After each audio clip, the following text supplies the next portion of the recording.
Hey everyone, Logan here from the Spalty Dog. So today I'm going to show you how I built this plywood coffee table with a geometric base using a single sheet of 3/4 inch plywood and some 3/8 inch round rods. So stick around and I'll show you how I did it. I start off by cutting the plywood into strips using my circular saw and the Rip Cut Edge Guide by Craig. I like to use this method as much as possible when breaking down sheet goods, as I feel it's easier to manage. After cutting all the strips, I found that they had bowed on me by almost an 1/8 inch in the middle. I'll be correcting this later on. I lined up all of the strips, making sure the bow was in the same direction, then applied glue using a foam roller to make 4 blanks. I then clamped everything together using pipe clamps as well as a few scrap 2x4s as call boards on both ends of the blanks. I also came back and added some sacrificial boards to my pipe clamps to prevent damage on the surface of the blanks when applying clamping pressure. I let the glue dry overnight, then came back and started work on each of the blanks. I start by numbering each one on end so I can know the order I want for the glue up. Now it's time I correct the bow I showed earlier. Since I aligned the bow on each strip before the glue up, each blank can be ran over the joiner like any other board. I make multiple passes to flatten one face while removing the least amount of material. I don't want to joint the edges of these blanks because I would go through the veneer and they should already be pretty close to 90. With one flat face on each blank, I then move over to the planer to get each one down to final thickness while also making the faces parallel. With each blank flattened and the same thickness, I follow the same glue up process as I did earlier, making sure again to use call boards on both ends along with sacrificial boards on the pipe clamps to prevent surface damage. I came back the next day to remove the clamps and check out the top. I found a couple spots where the blanks didn't fully laminate together. To solve this, I applied some extra thin CA glue for a quicker hold, along with regular wood glue to be more permanent. I made sure to spread the glue on as much surface area using the spreader on my silicone brush, then applying clamping pressure as necessary.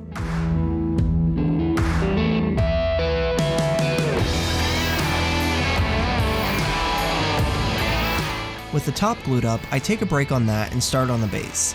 Off camera, I cut some scrap flat bar using my angle grinder and a cutoff wheel. I then measure and mark the center of each piece to help position where I want to attach the legs.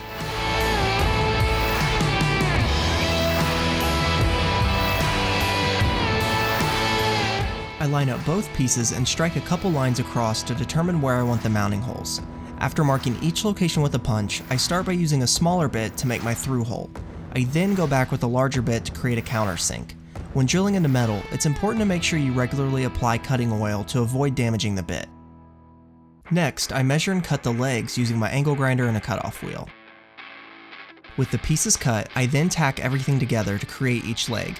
I used a couple magnets and a speed square to line up and hold everything in place, which made the job a lot easier.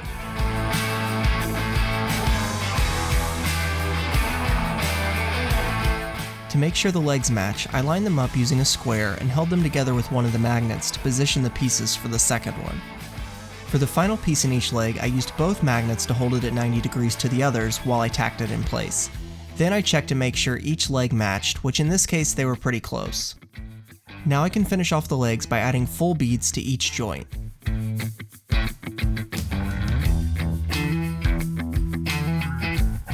I set the legs aside, then began marking out my lines for the top. I wanted an 1.5 inch clearance around the entire base, so I set my combination square and marked the lines on the edges. I then used a ruler and a drywall square to mark the remaining 2 lines, since I haven't cut the top to final length just yet. Using the lines I just marked, I know exactly where to position each leg. With each leg in place, I then punch and drill pilot holes to the underside of the top. I then come back with screws to attach them temporarily. I came across a table online where the base was made from random pieces of round rod to create a geometric pattern. I really liked the style and wanted to do something similar for this piece. I'll drop a link down in the description to that table, but essentially I'm just randomly cutting and placing pieces that look good to me. With everything welded, I go back with the flap disc on my angle grinder to smooth everything down. I then mix up an automotive body filler and spread it along each joint to fill any voids.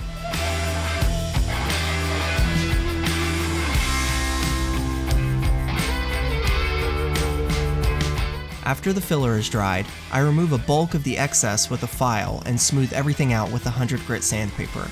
At this point, the base should be ready for paint. I set the base aside and went back to working on the top by cutting it to final length over on the miter saw. Now the top is slightly too large for my saw, so I completed the cut using a Japanese pull saw. After cutting the ends, there were a few marks left from the blade that I cleaned up using my orbital sander. When I was gluing up the top, I noticed there were quite a few voids that appeared in the plywood. To solve this, I decided to fill them with epoxy. First, I masked over all the voids on the underside to prevent any leaking. Then, flipped the top and masked around all of the remaining voids to reduce cleanup after curing. If I were to do this again, I would make sure to mask closer to the spot I wanted the epoxy because it did not want to come out of the other areas as easily. This caused quite a bit of extra work later on.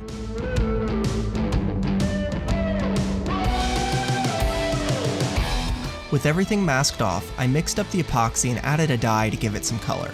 I then filled the voids by simply pouring from the container and using my stir stick to move it around, then popping any bubbles with a heat gun. By doing it this way, I had to pour over multiple days because the epoxy would settle overnight and not totally fill the void. If you're doing small voids like this, I would recommend using a syringe to push as much into the void as possible to reduce the amount of settling. After all the voids were filled and the epoxy had cured, I removed any excess using my heat gun and a chisel. Heating the epoxy up makes it much easier to remove, leaving very little residue.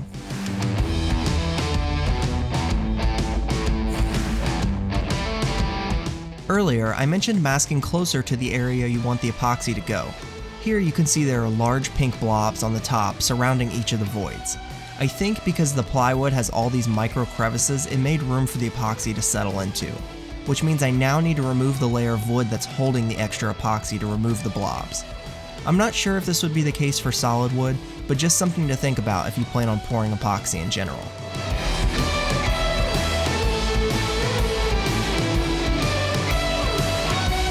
After no luck sanding the epoxy, I moved over to using my hand planes.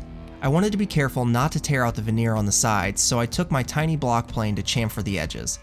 Then I switched to my Stanley No. 7 to flatten both sides, moving at a 45-degree angle while alternating in direction. This took a lot of time, requiring very light passes since the grain alternates in direction and the epoxy was in such small crevices. I definitely got my workout for the day with this.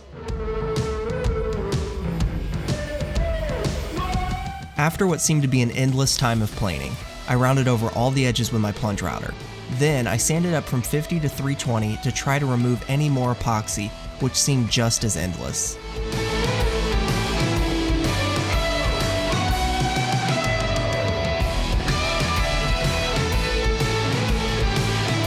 After all that planing and sanding, I noticed some new voids had appeared on the top. So I repeated my previous steps to fill these new voids, but this time making sure to mask much closer to where I wanted the epoxy. I then sanded up to 320 again to achieve a similar result as before, but this time I went over all the epoxy with 1000 grit paper using a sanding block. At this point, both the top and base should be ready to finish. I wanted to do the painting first, so I set the top aside, then started cleaning the base with denatured alcohol. Next, I apply a self-etching primer, making sure to evenly coat the entire base using multiple light passes. Here's where this base starts to go downhill. I wanted a really bright color for this, as it was meant to be an accent piece in our basement. I started spraying on a fluorescent pink paint, and it was just nothing like I expected. I decided to read the instructions and noticed it's meant to go on a white primer rather than the dark primer I had used.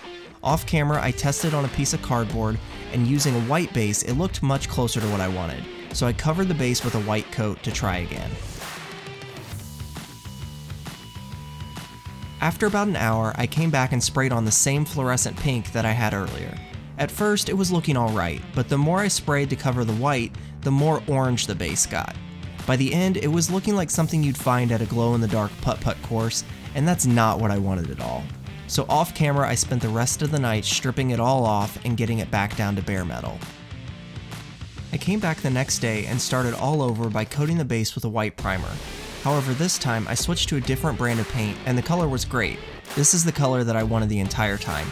I made sure to take multiple light passes and then let the paint dry for about 8 hours to fully cure.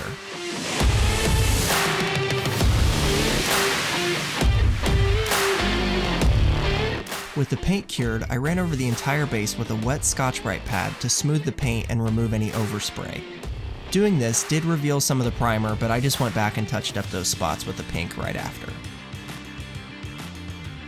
The final step for the base was to apply a protective finish. For this, I sprayed a high gloss varnish, taking multiple light passes until I built up a thick layer on the entire base. While the base is drying, I apply 6 coats of a satin wipe-on poly to the top and sides, while wet sanding with 1000 grit between each coat. After letting the final coat dry for around 24 hours, I flipped the top over and applied 3 coats to the underside. There it is, a modern plywood coffee table with a geometric base made with a single sheet of plywood and some 3/8 inch round rod.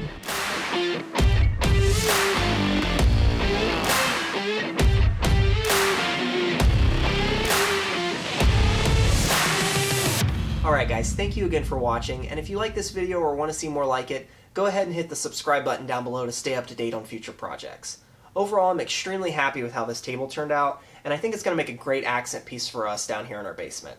But let me know what you guys think in the comments down below. I look forward to hearing from you guys, and until then, I'll catch you on the next one.